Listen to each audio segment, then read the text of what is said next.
The rain swallowed the city, drumming against rooftops, flooding gutters, and painting the night in streaks of silver. Ethan Ward had seen storms like this before, but tonight, it weighed differently on him. Maybe it was because storms always reminded him of Claire, his late wife, who had adored the rain. She used to say it washed the world clean, gave everything a second chance. He gripped the wheel of his Mercedes SUV, his jaw tight. His 10-year-old son, Noah, was safe at his grandmother's house for the night, which meant Ethan would return to an empty, echoing home. Success hadn't insulated him from loneliness. If anything, the bigger his house and bank accounts grew, the smaller his world felt without Clara in it. As his headlights swept across the deserted street, Ethan saw movement. At first, he thought it was just the wind dragging trash across the sidewalk, but then the shape shifted, and his gut told him otherwise. He slowed down,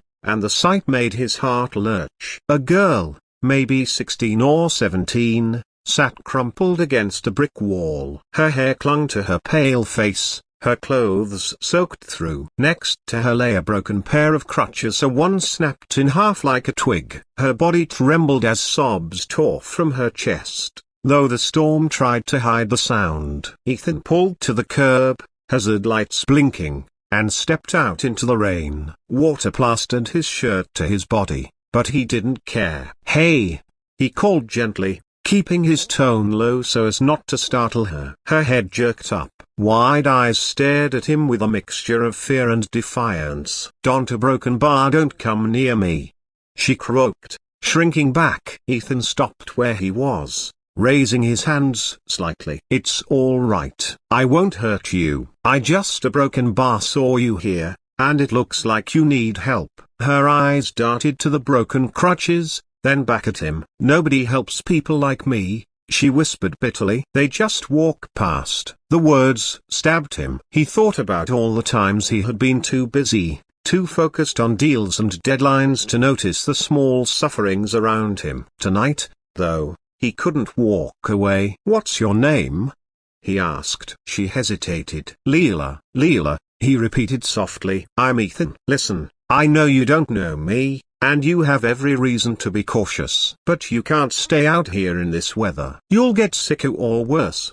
Do you have somewhere to go?" Her face twisted, and for a moment, he saw both strength and unbearable pain in her expression. "No," she whispered. Something shifted inside him. He wasn't a man who made rash decisions, but this didn't feel like a decision. It felt like something he was meant to do. "Come with me," Ethan said, extending a hand. "I'll take you somewhere safe, warm, dry." Leela stared at his hand as though it might disappear if she touched it. At last, her trembling fingers reached out, light as feathers, and she placed them in his. Ethan lifted her carefully. She gasped in pain as her weight shifted, her legs too weak to support her. Without hesitation, he steadied her and helped her to the car. He opened the passenger door, guiding her inside. She collapsed against the leather seat, shivering. He climbed in beside her, turning the heat up. "You're safe now," he said quietly. For the first time,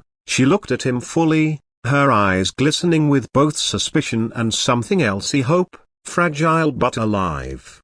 The drive to Ethan's home was quiet, save for the hum of the engine and the storm raging outside. He glanced at her now and then, noticing the bruises on her wrists, the hollowness of her cheeks, the way she hugged herself as if she were holding her body together by sheer will.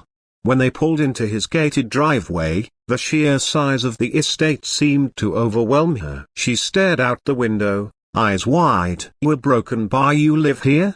she asked, disbelief in her voice. "Yes," Ethan admitted. "But it's just a house. What matters is inside." Her lips trembled as though she wanted to argue, but she said nothing. Inside, Ethan guided her to the living room, where the fire still glowed faintly from earlier. He grabbed blankets, draping them over her small frame. She sank into the couch, clutching the warmth as if afraid it would vanish. "Are you hungry?"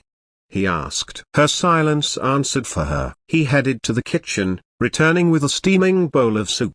At first, she eyed it suspiciously, but then hunger won. She devoured it quickly, as though meals like this were rare. Ethan sat across from her, studying her carefully. He didn't want to push, but he needed answers. Lila, broken bar, what happened? How did you end up out there in the storm? Her spoon stilled midair. Slowly, she lowered it, her eyes fixed on the fire. I was in foster care, she said quietly, but not the good kind. They didn't like a broken bar people like me. Broken people. When I couldn't keep up, the broken bar, she broke off, biting her lip. Ethan's fists clenched, rage flaring. He had heard stories about the system failing kids, but hearing it from here, seeing the evidence in her bruises and broken crutches, made it real. They kicked you out, he said grimly. She gave a small nod. Said I was too much trouble, that nobody would want me anyway.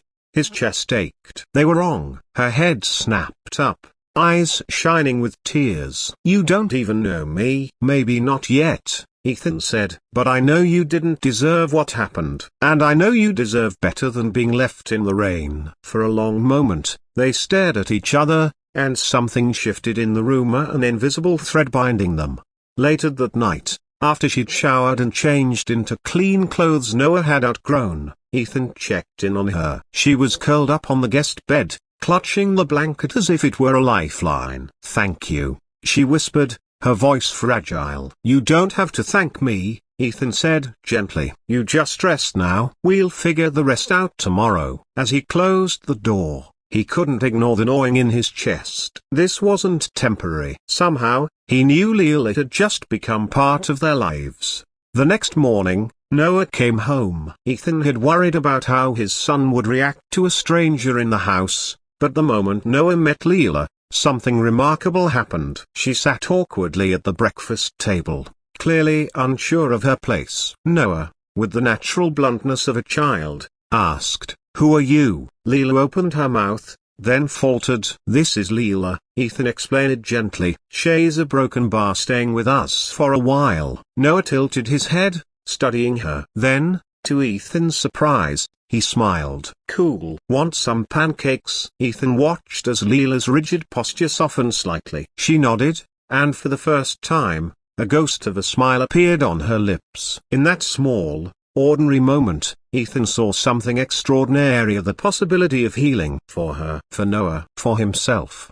That evening, as the sun dipped low and painted the sky in gold and crimson, Lila sat by the window, watching the world outside. Ethan joined her quietly. "You don't have to be afraid anymore," he said. Her eyes filled with tears. "But what if I mess everything up? What if I'm too broken?" Ethan shook his head. "We're all broken, Lila. But sometimes, the broken pieces fit together in ways we never expect. You don't have to be perfect to be loved. You just have to be you." A single tear slipped down her cheek, but she didn't hide it this time. For the first time in years, Ethan felt the weight of loneliness lift, replaced by something warmer, something alive. This wasn't the life he had planned, but maybe, just maybe, it was the life he was meant to find.